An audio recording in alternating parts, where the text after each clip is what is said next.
Bonsoir Manu, donc tu viens nous parler de la Saint-Élion, on est à quelques jours de l'épreuve, un contexte particulier, il fait nuit, explique-nous un petit peu. En fait, j'ai souhaité, comme la Saint-Élion est une épreuve de nuit, j'ai souhaité faire un petit clin d'œil aux futurs participants et puis voilà, par rapport au fait qu'on va courir la nuit. Surtout, on sort avec Sissi là d'une petite séance spécifique puisque ça fait quelques temps qu'on s'entraîne à utiliser la frontale.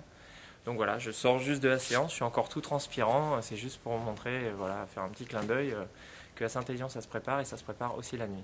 D'accord, justement en termes de préparation, comment tu envisages les choses, comment tu t'es préparé, qu'est-ce que tu conseilles aux autres coureurs?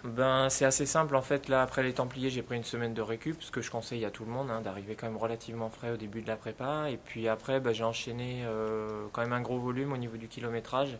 Et puis surtout pour la Saint-Élion, qui est quand même une épreuve assez roulante, s'entraîner à faire de longues portions à rythme assez rapide, voilà, du style travail au seuil, du 3 fois 8 minutes sur du plat, sans négliger le travail de côte parce que ça grimpe quand même un petit peu sur cette épreuve. D'accord.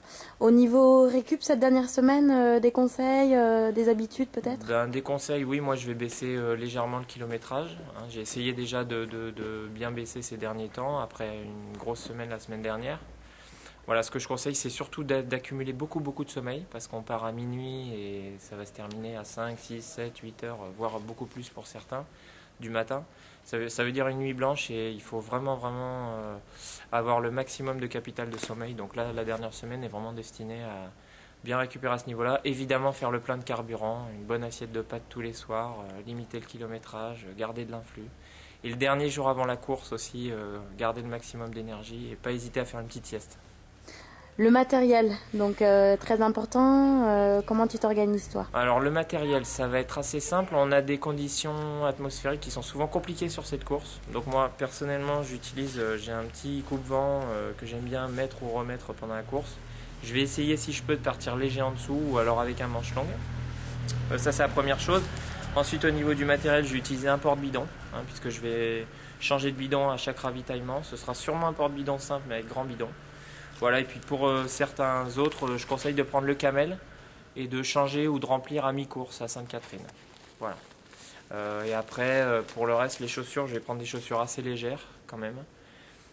Et lampe frontale, là ce soir j'ai la Mio XP que j'ai utilisée à l'entraînement et on aura sûrement l'Ultra Belt sur la tête qu'on appelle nous le phare à bronzer parce que tellement il éclaire, on a l'impression d'être en plein jour. D'accord. La course, la gestion de la course, c'est pas évident. Il y a beaucoup de kilomètres, la nuit. Quels sont tes conseils? Comment tu vas faire toi? C'est une course qui part toujours très rapidement. Alors je sais pas pourquoi, parce qu'il y a quand même 70 km, donc c'est toujours un petit peu compliqué, mais ça part sur une allure de 10 bornes.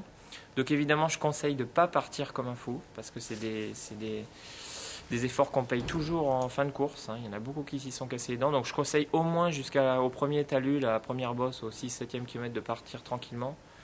Et de commencer vraiment sa course à partir de la descente qui va autour de Sainte-Catherine, où là, ça fait déjà bien mal aux cuisses. Et s'il en reste là, la deuxième partie de course, on peut vraiment se faire plaisir. D'accord. Et pour finir, le ravitaillement? Alors au niveau du ravito, je vais utiliser un bidon à peu près tous les 15 km, mais un bidon de 750 ml. Sûrement une barre toutes les heures. Et voilà, de la boisson énergétique dans le bidon, à volonté. Voilà, là c'est pareil, il fait froid, on est de nuit, donc on a quand même tendance à moins boire. Donc je suis pas de ceux qui déconseillent de pas se charger. En général, je conseille plutôt de beaucoup boire et beaucoup manger. Mais là, sur une épreuve comme ça, c'est vrai qu'on transpire quand même beaucoup moins, donc c'est pas nécessaire de beaucoup prendre de choses. Par contre, bien manger, bien prendre du solide, parce que la nuit et les conditions difficiles, on dépense beaucoup d'énergie. D'accord, merci. Voilà, bon courage à tous. Et bonne course, on croise les doigts. Merci.